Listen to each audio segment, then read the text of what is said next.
An Oklahoma bill filed recently promises new tax incentives to couples once they're married, but Fox 25's Jameson Kiefover finds there could be legal and safety implications after they say I do.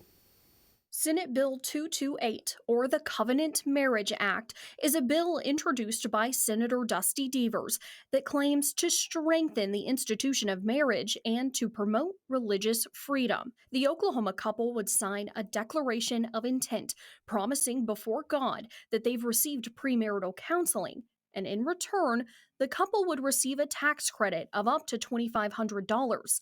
Those incentives come with restrictions, though. The bill outlines only 3 reasons a couple could seek divorce: abandonment by a spouse for at least a year, physical or sexual abuse, or adultery. But in that case, the couple would need to seek counseling before divorce proceedings. We discovered Senator Dusty Deevers' Marriage Covenant Act has many similarities to a bill he filed last legislative session. This bill would have set strict standards on anyone trying to get a divorce in Oklahoma.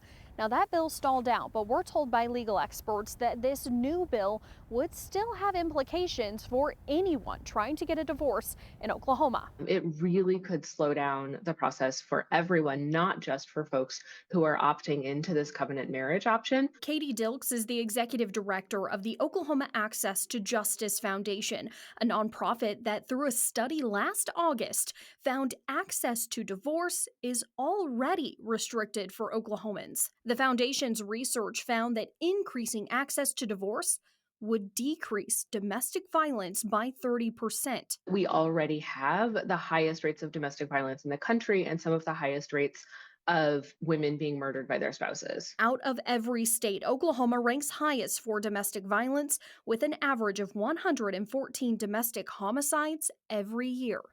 Advocates who help some of the most vulnerable individuals get out of unsafe marriages say this bill could make those situations even more dangerous. Last year, we helped over 5,000 individuals, and we serve anything. Kim Garrett Funk is the founder of Palomar, a nonprofit connecting community partners and agencies to families and victims of violence. If you look at domestic violence, there's an array of power and control that's exhibited in violent homes. So it's not just physical and sexual. That can be in some of them, but it's very common that there's emotional and psychological abuse, financial abuse, isolation, abuse of children and pets, things like that. It's a whole sphere of different types of violence that is implemented on survivors. And so this bill is dangerous because it only acknowledges 2 very limited types of domestic violence. Since opening in 2017, she said one of the most requested services is civil legal assistance, because in financially abusive situations,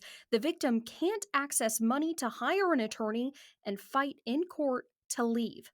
Under the proposed bill, that would not warrant a divorce. And there are things that our legislature could be doing to increase financial resources for families and give them a better pathway to not seeking divorce. The Judiciary and Revenue Committees will be the first to review the bill at the Capitol. For Fox 25 News, I'm Jameson Kiefover.